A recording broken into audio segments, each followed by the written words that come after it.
Welcome bank two माय channel द couple escape. तो आज मैं रिएक्शन लेके आई हूँ केसारी जी का स्टेज शो जो कि पटना का है और हमारे बहुत सारे सब्सक्राइबर ने कमेंट किया कि इनके स्टेज शो पर रिएक्शन लेके आओ। तो जिन हमारे सब्सक्राइबर ने कमेंट किया उनका नाम है अर्जुन यादव, सेकेंड है Kesari Lal Yadav official, Shivam Singh and Shilpi Raj music world and Sonu Singh. तो इन हमारे सब्सक्राइबर ने कमेंट किया कि जल्द से जल्द रिएक्शन लेकर आया जाए स्टेज शो पर जो केसारी जी का है। एंड पर्सनली मुझे केसारी जी का स्टेज शो बहुत ज़्यादा पसंद आता है। तो देखते हैं इस बार केसारी जी किस किस स्टेज शो में लेकर आए हैं। तो बिना देर के वीडियो शुरू करते हैं।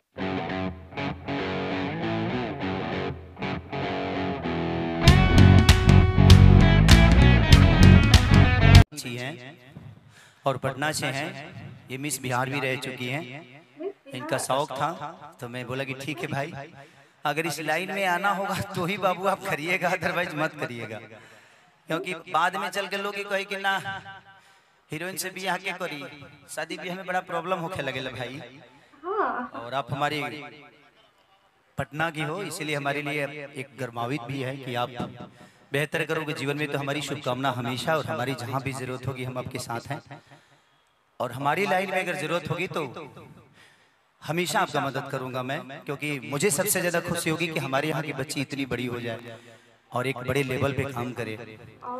गुजरात से आकर लोग बड़ा हो जाते हैं, नेपाल से आके लोग बड़ा हो जाते हैं, कलकत्ता से आके बड़ा हो जाते हैं, लेकिन अगर आप हमारे यहाँ के होकर भी बड़ी हुई तो हमारी सबसे बड़ी खुशी होगी कि आप हमारे यहाँ की बच्ची होकर इतनी बड़ी काम करेंगी।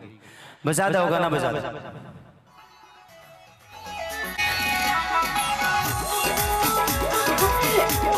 डांस वाओ, बहुत प्यारा लगा।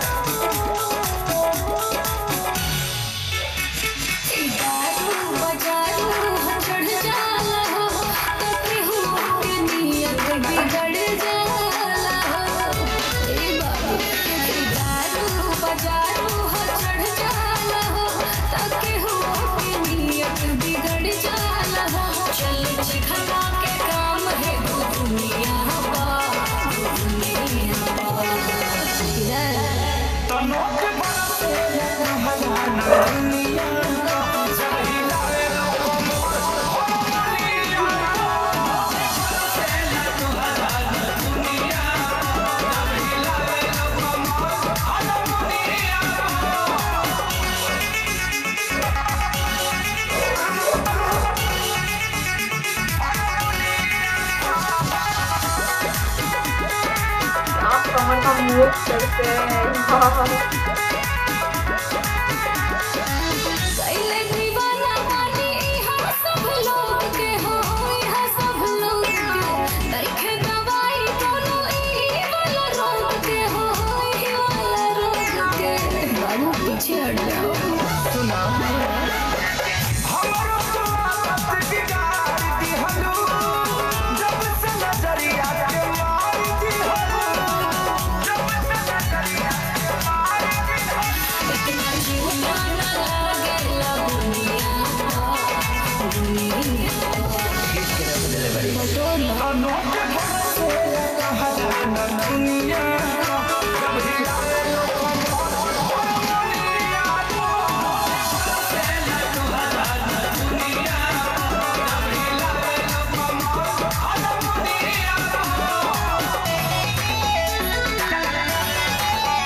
सीखिए ताकि आपके जीवन में कभी स्ट्रगल ना करना पड़े। स्ट्रगल तो हर लाइन में है, बट आपको जब काम आएगा ना तो दुनिया में हर आदमी आपको अप्रोच करेगा, तो पहले उस पे फोकस करिएगा, खुद को तैयार करिए। Thank you.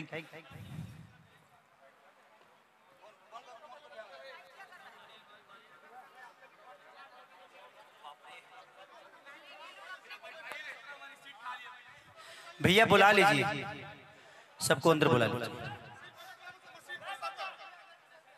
स्ट्रगल होता है ना स्टेज शो करना, इतना गर्मी में देख के लगता है बहुत, फिर भी ये लोग करते हैं सिर्फ और सिर्फ हम सब के लिए। और हम लोग भी वहाँ पे कितने पब्लिक भी क्रेजी होते हैं जो देखने के लिए आते हैं इतने गर्मी में, मतलब दोनों तरफ से होता है। डॉक्टर साहब बुला के बैठाइए, किसमें आना है मुझे? हाँ, ये था स्टेज शो केसारी जी का एंड बहुत प्यारा लगा, हर बार की तरह कुछ अलग धमाकेदार था।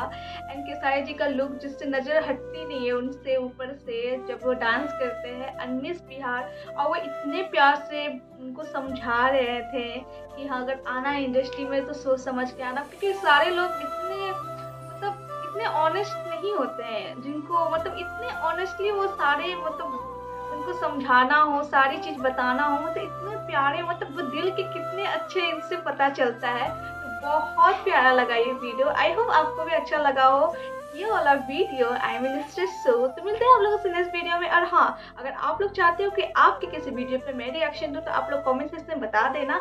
एंड प्लीज हमारे चैनल को लाइक कीजिए, कमेंट कीजिए एंड सब्सक्राइब कीजिए अगर आप हमारे चैनल पे नए हो। तो मिलते हैं आप लोगों से नेक्स्ट वीडियो में, तब तक के लिए जय हिंद।